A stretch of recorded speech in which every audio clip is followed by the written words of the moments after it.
Angela here from Future Summits Online, the future of the future. My next guest is Rebecca Costa.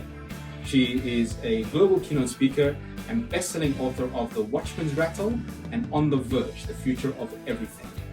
She's an amazing woman, and this was one of the most fun I've had doing interviews for the summit. I absolutely love her. I love her energy. I love her heart. I love her smile. I love her intelligence. And I'm sure you will too. I can't wait for you to meet her. Ladies and gentlemen, this is Rebecca Costa. Rebecca, it's so wonderful to have you with us on Future Summits Online. I couldn't have asked for a more special guest. It is an absolute honor. I have seen so many of your speeches and so many of your talks and read so many of your articles. I feel I already know you. And you were one of the reasons actually that I started the summit, because I was thinking, what is the biggest challenge people are facing in the world right now? And that's their uncertainty about the future. And people like yourself have been speaking about this for such a long time that my question was, why aren't people listening? So the only reason I could find is people are not listening because they've not had the way to hear it. They created the summit so that we can be out there and get people to hear from people like you who can help them so much. And not just in understanding what's coming next, but being able to steer a course through the waters that are coming and avoid the pitfalls that are very probable. So thank you so much for being with us today. Well, I thank you for putting this summit on. And that's the highest compliment that you can give me, is that somehow I might have inspired someone else to do something different from my own work. So I thank you in return. So now we have a mutual fan club. That fills me with so much joy. Thank you so much. Okay, for the folks that obviously haven't had the pleasure of getting to know you before, may I ask just a little bit of your background? You are you're an expert in fast adaptation. So just a little bit about how that came to be, why that was your expertise, and a little bit about yourself, if you don't mind. It was interesting. I just came off of an interview about my career, and I had to laugh a little bit because it was being done by a fairly young person, and they seem to have some idea that you decide what you want to be and it's a straight line. You make a lot of decisions and you get there. And I said, no one's career is like that. There's a saying, I forget who said it, but there's a saying that fortune favors the prepared mind. I think your responsibility is to learn as much, know as much, and to be prepared. And then as you bump into opportunities, you have the skills and the knowledge to leverage those opportunities to propel you toward a goal that you might have in mind for yourself. And so I believe that my career has been that. My parents moved to Silicon Valley. When I graduated from college, I did what all college students do. I was broke. I went home. The only jobs that were available were technology jobs. I was a sociobiologist, but they didn't care.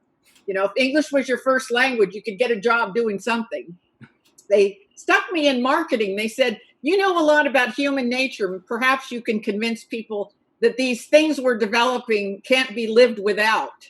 And I said, well, tell me what they are. And sure enough, they were things like CAD/CAM, and they were things like personal computers. And I had the good fortune to work with the Steve Jobs of the world, and the Larry Ellisons, and the Bob Noyces, and people who became legends. At the time, they didn't know they were becoming a legend. They were just trying to figure out how to get people to use the stuff that they were inventing.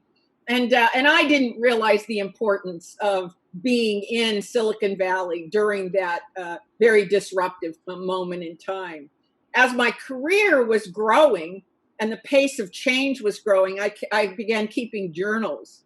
And as a sociobiologist, I was haunted by the acceleration of technology, of knowledge, of data, of change. And I was trying to match that against my training as an evolutionary biologist. And I could see the gap was growing. It was growing faster and faster and faster. And it troubled me. So when the time came when I could cash out, I had formed my own company, a marketing company. And when I had an opportunity to sell it, I sold it. And I moved away, and I realized I had over 100 journals. And I began going through the journals, which had chronicled what was going on. And I became very curious about whether that gap between the pace at which knowledge and discovery was occurring at which social progress was occurring began to accelerate beyond what those ancient societies could handle and could manage, and if that had any relationship at all with their collapse. And even though it was a long shot, I decided I would go back historically and look at the rate at which new discoveries were being made, and complexity was growing. And as I began to look at the Ming Empire, the Roman Empire, the Egyptians, the Khmer, I looked at all of these once great civilizations, and a pattern began to emerge. And so I wrote a book called The Watchman's Rattle. Now I have to understand it's a book by a sociobiologist about the intersection of evolutionary biology and social change. And so when I took it to the publisher, he said to me, well, how many copies of the book are we going to sell? He was a good businessman. It was a big publisher. And my answer was, well, I'm pretty sure people in my family will buy a copy. So my point is, it was a dark horse. It shot to the top of Amazon's business books. It was translated into 25 countries and languages, and it's remained in the top 1% of Amazon's business sales for now going on 8 years. And unfortunately for me, there were many things that I put in the book that actually came to fruition. Because I could see a pattern emerging, and based on the pattern of these ancient civilizations, I began forecasting a little bit that if we were on that same glide path, these are the ways, these are the symptoms, this is what we would look for. And unfortunately, those symptoms began to materialize, and people began to put the label futurist on me. That was not the way I would describe myself. I'm a sociobiologist by training. But I suppose, if you begin to see a pattern and you begin to predict based on that pattern and that model what will occur, and it does occur, then I guess, you're going to get some title that you have some insight about the future that others don't. I'm simply following a model, an existing historical model. I don't want anyone to think I use tarot cards or I talk to the dead. That's not my thing. I'm sorry, I'm just laughing because this is the first time I've realized that having a summit that's called Future Summits Online could very well have the connotation that I have, soothsayers and crystal ball readers. And you have psychics on, and you kind of have to worry. People associate the future with lunatics, and it's understandable, because think about historically, we've always wanted to know what the future was going to be. Kings used to summon seers and psychics to tell them what sex the birth of their child was going to be, and whether their enemies were going to kill them, whether they were going to win wars. We've always wanted to know what the future is, because if we knew what the future was, we could do something in the present to change that outcome. And that's a tremendous power. There is no greater power than knowledge of the future. None. If we knew what was going to happen on Wall Street tomorrow, we'd all be billionaires. So just think about the power of knowing that. And think about now what artificial intelligence is doing, as these predictive models based on billions and billions and billions of data points are getting more and more and more precise about future outcomes. We are now gaining the greatest power that human civilization has ever known, which is an accurate view of future outcomes. We've never had this power before.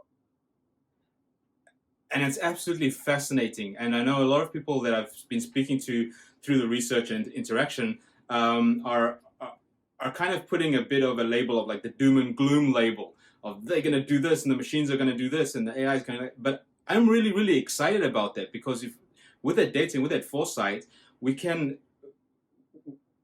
see things coming along that we wouldn't have otherwise been able to do, and do something about it rather than being caught on the blind side. And I love what you said in one of your speeches, is because of this ability or seeing the patterns or recognizing the patterns from studying what has happened in the past, there are certain road signs along the way to avoid falling off the cliff, because you're driving along and now you have the opportunity to to steer clear of danger. So if you don't mind me asking, those road signs currently in the current situation, could you give us just a couple of examples of road signs that we should be looking out for or should have already seen in order to avoid certain pitfalls? Yeah, in the collapse of every civilization, there's a triggering mechanism. Something happens, and historians have really covered those things, right? What was the trigger mechanism that lit the fuse that caused the fall of the Roman Empire, the Egyptian Empire, the Khmer, the Mayan, the Great Mayan Empire? And so we kind of understand that. But what I was interested in was were the ordinary people, people on the street and their leaders, were they behaving in any way that made them vulnerable to that triggering event? Because stopping the triggering event, I mean, that's stage 4 cancer. Right? Too late already, right? Way too late. We're way too late. But we ought to be able to catch this really early on if we know that there's a pattern. So I wanted to look for those early road signs, as you point out. The first early road sign is you begin to see progress really start to accelerate. And everyday simple decisions really become so complicated that we have a sense we don't know what's going on. In other words, our brains have evolved to understand barter, right? You have some carrots, I have some eggs, we meet in the street, we bicker, we both think we got the better deal, we make a trade, you go home, I go home, right? Now I have carrots and eggs, you have carrots and eggs. This is what our brain is designed to understand. We understand that kind of negotiation, transaction, and value assessment. What we don't understand is credit default swaps on Wall Street. Even the smartest people on Wall Street can't explain to me what a credit default swap is, right? And so as a result of complexity getting harder and harder, people have to make decisions every day on a very, very small amount of actual empirical data. They don't really know where their water's coming from. They don't understand the supply chain for their food. They don't even know how their food is grown. They don't know what the ingredients are on a label, even if the government makes you put the ingredients on. 50% of them you can't pronounce. I mean, the level of complexity, whether it's the law. In the United States, we have something like 75,000 pages of laws, active laws. I mean, who knows? I'm probably doing something wrong just talking to you. I'm committing an illegal act that I don't know about. So there's a point at which it starts to accelerate and become so cumbersome that the person on the street doesn't know what's going on. The second phase is there's a mass confusion between what is an empirical fact and what is an unproven belief or an opinion. And then the third stage is that public policy begins to be forged on unproven beliefs because we can't tell the difference. We don't know what is proven and what is not proven. And because of that confusion, public policy then gets forged on opinion, politics, unproven beliefs. And when that happens, public policy becomes irrational. That's the last step that makes us susceptible to some triggering event. So as we move through these stages, everyone was saying, well, wait a minute, people can't tell a fact from fiction anymore. We're in stage 3, right? Are we going to hit stage 4? And I said, well, we have machines. We have artificial intelligence, which more and more we're relying on. Like, I tell people, if I tell you tomorrow it's going to rain, you ought to bring a rain jacket. And you go inside your house and you say, Alexa, what's the weather tomorrow? You ask your smart speaker, and Alexa says, no chance of rain, sunny and 80 degrees. Are you going to believe me or your smart speaker? You're going to believe your smart speaker. So, and people who say, well, the most important thing is my faith and my religion and my church. And I go, faith is very important. Religion is very important. Beliefs are very important. But let me ask you a very simple question. Tonight you go home, your child has a raging fever, your child is dying. Are you going to take them to the church first, or are you going to take them to the hospital first? Absolutely. Right? Most parents are going to take them to the hospital, right? And if that doesn't work, they order the priest or the minister in. So again, we are beginning to rely more and more on facts. And so, as you can tell, I'm not a pessimist. I'm not one of those people that think robots are going to take over the world and destroy all humans, and artificial intelligence will become smarter than us, and we can't let that happen. And all of these conspiracy theories about technology. I'm not one of those people. I'm on the side of the fact that we can predict what's going to happen in climate change, the fact that we can predict a currency is going to collapse in a country, the fact that we could predict there's going to be a water or food shortage and mass starvation, the fact that we could predict coronavirus was going to move and how quickly it was going to move, and begin forecasting what it would look like if we didn't shelter in place, if we did shelter in place. The fact that we have these models allows us to, and here's the key word, preempt. We can preempt a danger, and we can take advantage of our knowledge and make a better future. And that's the power it has given us. Absolutely. And if on the website, I started with a quote by Lao Tzu that says, he who has knowledge doesn't predict, and he who predicts doesn't have knowledge. So it's not a guessing game. It's not an assumption game. It's based on empirical knowledge, on science, on studying patterns, because patterns do tend to repeat themselves. But I want to go back a little bit to something you said earlier about your book. You mentioned about your book that became, it was The Dark Horse, but went into #1 on the Amazon bestseller list. And after that, you wrote another book, kind of like a continuation or a follow-on book called On the Verge. I believe that was, the history of the future of everything. Yes. Yes. And in that, what I wanted to do was in The Watchman's Rattle, I had talked a little bit about brain fitness, things that we could do to help our brains deal with complexity a little bit better. And the primary consultant that I worked with was a fellow by the name of Michael Mersnick, who runs a company called Posit Science and offers educators in schools brain fitness tools that help kids prepare their brains to learn. Our brains are really just in overload right now. We're overstimulated. There's too much data, and it's very, very difficult for us to learn new things. And you can imagine being a child and trying to enter this atmosphere. So Mike Mersnick, who was a neuroscientist who did the original work on brain plasticity, I went and met with him and used a lot of his science to talk about things that we can do to make our brains be able to absorb more data and make more rational, fact-based decisions. But it was lacking. A lot of people complained about the end of the book, and they said, I wanted to know more about what we could do with the brain. And I said, well, I can't make up more. That's all we know. I told you all we know. It's unsatisfying, but I can't. It's a nonfiction book, and I can't tell you more than science has discovered. So it's a valid criticism of the book, but unfortunately there wasn't anything more I could put in there.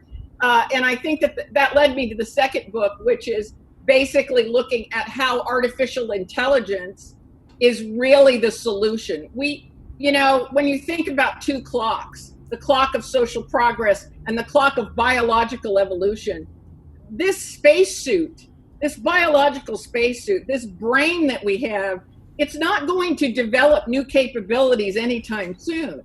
I mean, it's basically the same brain we've had for 1.5 million years.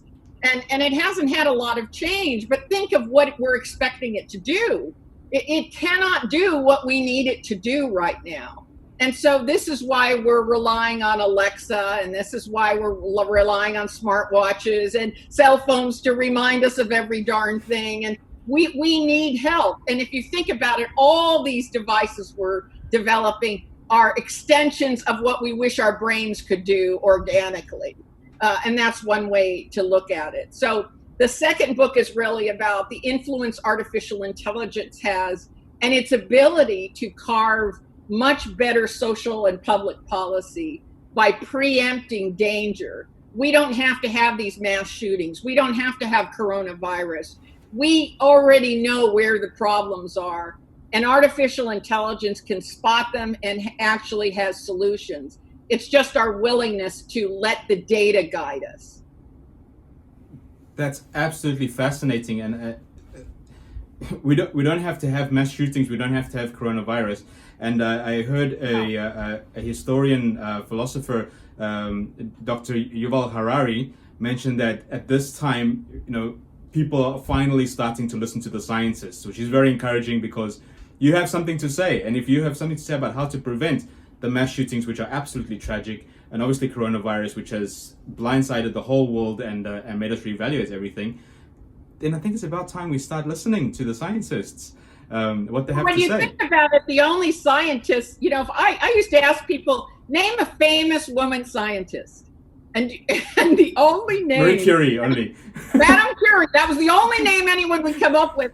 And I'd say, well, okay, everyone names her. There are others. There are other women scientists. Name another one. They can't name one. The scientists that they name that are men tend to be also TV personalities. They tend to be Dr. Science or Neil deGrasse Tyson or Carl Sagan or someone who has built a celebrity of some type. It's not until the coronavirus when we really needed the scientists. But what really bothers me is every action-packed movie where aliens are attacking us or meteors are going to attack us, right, from outer space.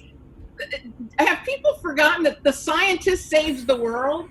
That's the theme of all of those movies. It's always the science person, right? The geologist that saves us from an earthquake or a tidal wave, or, it's always the scientist. And yet we didn't learn those lessons. And we've allowed politicians who basically majored in law, right? They're lawyers that turned into politicians. And what do lawyers do? They're trained to argue. And then we wonder why they argue 24/7 and nothing gets done. Meanwhile, the scientists want nothing to do with politics. And most of them don't care about celebrity either. So they've been marginalized to academic institutions where they are amassing tremendous vaults of knowledge. We know what makes human beings happy. We know what's going to happen with climate change. We understand how these viruses jump from animals to human and what makes them go from human to human. We actually have all this information, but there's nowhere for it to go. The media isn't interested. They're much more interested in Donald Trump's latest tweet, and they'll spend 25 minutes on his latest tweet, and some significant scientific discovery was just made, in the last hour, and you won't see it on any media channel. So we just have we have a real problem in that we don't seem very interested in science and data until we need them. And COVID-19, boy, did we need them. Yeah, we definitely got a kick in the butt to wake up our ideas, I think. But have you noticed, now that we're reopening here in the United States, you don't see Dr. Fauci or Dr. Birx at any of the press conferences. That's very true. I was laughing in the background. I'm sorry about that because you made such a valid point. It's been right in front of us the whole time. It's been on Hollywood for decades, and people are like, we're blind to the reality of it. So that was a really valid point you brought up. The scientist is always the hero in all of those movies. It's the truth. It's absolutely true. But also, I want to, because you're saying about the scientists and what happens with the panic. People always turn to the scientists during panic. You also said something during a speech at one time where you said panic is also a great motivator. Panic is a great motivator. Well, in this particular case, the panic was we had a disease that was fast spreading and also lethal. It was lethal. If it had been a flu and you couldn't die from it, I don't think we would have had this reaction. And because of that, we drew upon the scientists, and a very interesting thing happened. The FDA in the United States, Food and Drug Administration, that it takes years to get anything through, suddenly found a way to get a 5-minute test through in a matter of days. All bureaucracies collapsed in the name of efficiency, even approving vaccine trials. Vaccines take a long time to test, decades and decades, and even then usually aren't that effective. But look what we've done. We put them on a fast track. So everything kind of got boiled down to efficiency. And a lot of the bureaucracy went to the wayside. So sometimes panic is a good thing.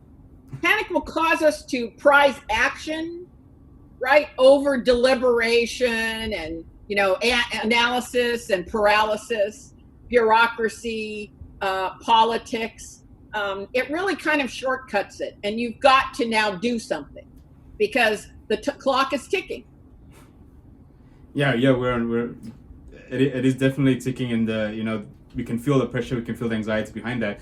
But we had a very short conversation just before this recording, and you were mentioning about the history of vaccines. It's terrible. It's a terrible history. Well, first of all, let me start with, in the entire history of mankind on Earth, vaccines have only eliminated one disease. Which is? Smallpox. Okay. Every other disease, polio, dengue fever, malaria, measles, whatever exists somewhere in the earth waiting to rear its ugly head. So that's the first thing. The second thing is vaccines that we develop for flu, we're really taking a roll of the dice. We're trying to pick out the flus that we think will be the most dangerous and are most likely to proliferate. And generally speaking, flu vaccines are effective maybe 15-20% of the time. Now, all of this talk that we have been having and hearing from government leaders, right, about we're really on the fast track to a vaccine. We heard this in 1984. We were going to put all the scientists to work on an AIDS vaccine because at that time, we had the same problem that we have with COVID-19. We didn't understand how AIDS was being transmitted. In fact, if you're my age, you remember that people said if a mosquito bit a person with AIDS and then bit another person, that person would get infected with AIDS. I remember that. Okay, so that's that unproven belief versus fact. No fact whatsoever, but, we have that going on now where the president says, hydroxychloroquine, will probably work. And then we find out that doesn't work. So we have to remember that when it comes to vaccines, right, in 1984, we put all the scientists and everything we knew to work on an AIDS vaccine. And that was 36 years ago. And we do not have an AIDS vaccine. Now, that might depress a lot of people to hear. I do not. I'm a scientist. I don't hold out a lot of hope for a vaccine. And what bothers me even more is that people trust vaccines, and I don't believe that we'll have an effective vaccine. We'll have a vaccine that maybe takes care of one or two lineages of the COVID-19 strain. But remember, we've got now up to 16 different mutations. So it's not going to get all of them. And we don't know what percentage it's going to be effective. And I believe it'll be very, the efficacy will be very low. So that kind of seems depressing, but here's the good news. Thank you for the good news.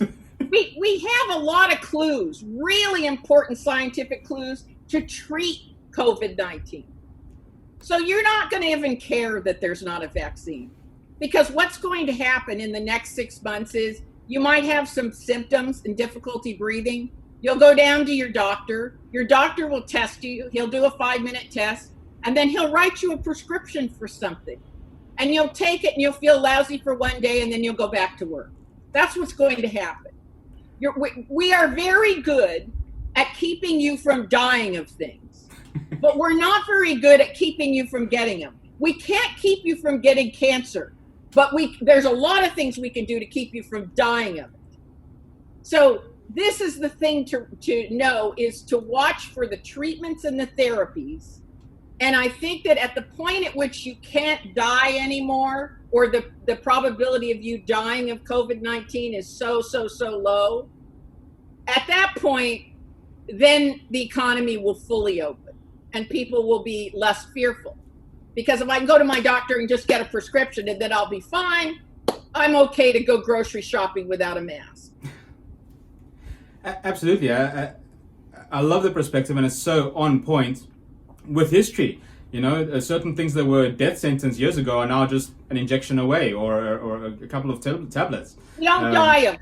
We don't die of them anymore. Don't die of them. We're okay. But the vaccines are not keeping us from getting them.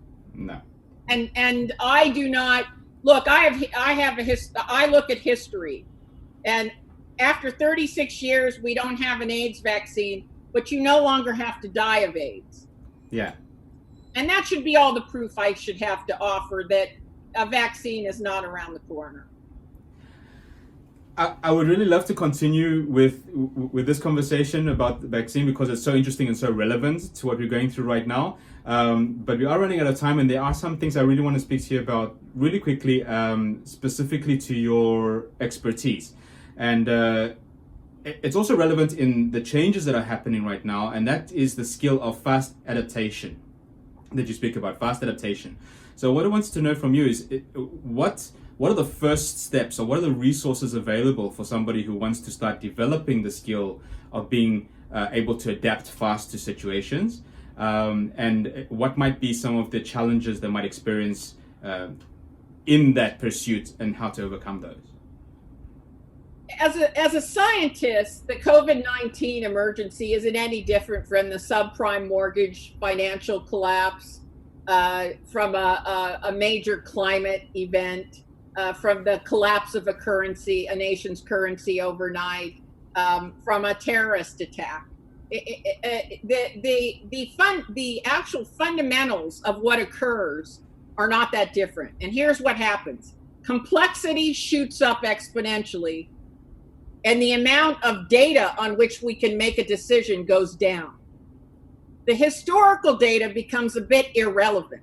What we need is real-time data, and we don't have any. And we have to decide because the clock is ticking. So you've got complexity and urgency going up, and you've got real-time data going down, and you have to make a decision about things. So when you get into that situation, right, and you have these two dynamics going on, there's only one thing you can do. You have to make lots of small bets. You have to try many programs, knowing that not all of them will work. So I'm going to give you an example, a COVID example. Thank you. As soon as we knew that COVID was going to hit, complexity went up. What did that mean? Velocity of change, urgency of decision-making, new demands, variety and sources of data, number and the mix of stakeholders, costs, risks and failures, unproven beliefs and opinions, and reactivity, all up. Down, foresight, deliberation, planning, data veracity, reliability, testing, approvals, optimization, income and resources, historical relevance, safety, all down. So these two things happen. So what does the US government do? They have to make lots of small bets. Some are going to work, some aren't going to. Social distancing, shelter in place, task force, checking temperature, hand washing, masks and gloves, disinfecting surfaces, contact tracing, Defense Production Act, call for volunteerism, hydroxychloroquine, convalescent plasma therapy, remdesivir, drive-through testing, close public institutions and parks, close air travel from infected areas, CARES protection program, supplemental unemployment, CFAP food assistance, SBA small business loans, state and local government assistance, local suspension of evictions, IRS deadline suspension and leniency, FFCRA tax credit, daily press conferences, early prison releases, insurance company cooperation, student loan payment suspension, and I could go on and on. I can see that. Yes, it's fascinating. Hundreds and hundreds of programs, and guess what? As real data began to come in, we found out hydroxychloroquine doesn't work. Cleaning surfaces, very little result on the back end. Masks, we need to push on that lever more.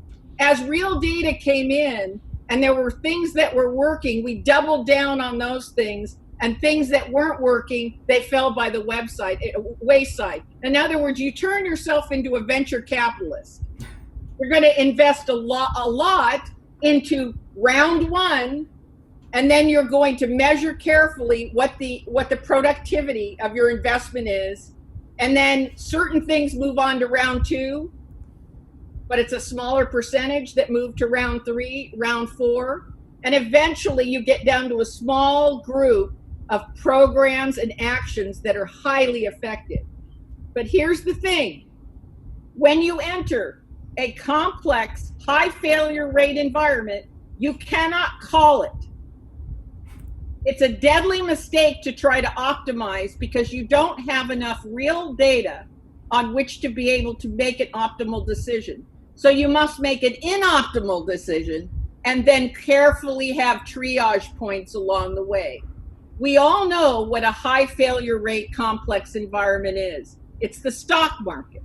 In the same way that you would not invest in one stock, but you would invest in bonds and ETFs, and you kind of spread your money around real estate, and you hope that if one thing goes up, the other goes down, and the other comes up, and you hope that you balance it out. You have to balance your actions and then watch them very carefully, because one of the key principles of adaptation in high failure rate complex environments is diversification. Now, that's one of 12 that I cover in On the Verge, my book, and you know about that. And that's all the time we're going to have for this one. But you can see how diversification works as a hedge against fast-moving and fast-changing environments. Absolutely. And I was going to suggest that I'm definitely going to be putting some links in how people can get a hold of your book, because it's kind of like a manual right now. It leads. I want to say it leads the way, but it gives a really, really powerful and very science-based and science supported grounding for these. I'm trying to think of the word that you used. It wasn't prediction. It was foresight. Predaptation. I talk about it as predaptation. Predaptation. That's the word. Yes. Is reacting to a change in the environment, and predaptation is adapting before the change has occurred. That's precisely the word I was looking for. Yeah. Diversifying is a form of predaptation. If you diversify your business, you have multiple products, you're playing in multiple markets, you have multiple price points. If you have multiple brands, then that's a diversification, so that if one brand or one product line or one service doesn't do well, that's okay. The others will do okay. So you've got to remember that diversification is necessary in a complex environment where it becomes very, very difficult to predict what the next event is going to be. Thank you so much, Rebecca. Like you said before, this we have to be enough for now. For anybody who's watching, I am really going to beg Rebecca at some point maybe to come back on a subsequent summit and share some more with us. But for now, definitely grab a hold of that book. It is absolute gold. Rebecca, I cannot thank you enough. You are a superstar in my eyes. You're a trailblazer. You're definitely an epitome of a leader, and people should start listening more to people like yourself. And I can't express enough gratitude for sharing with us your insights, your knowledge, the years of research that you've done. And I'm so grateful for you joining us and being part of this project. So from the bottom of my heart. Welcome. You're very welcome, and let me send the compliment right back to you. Thank you again so much for putting on the Future Summit. It's so important at this particular point in time, and so we thank you for your good work. So I'm not going to say goodbye. I'm going to say till next time. All right. And thank you so much for the great influence you're having on the world and your environment and in your sphere of influence. So your contribution is really appreciated. You have a really good evening, Rebecca. Thank you so much for your time. Thank you. So, I hope you enjoyed the interview and got tremendous value from it. It is our pleasure to be able to bring this to you and to share this with you. Please stay in touch with us, join our community so we can make the future a better place for all of us.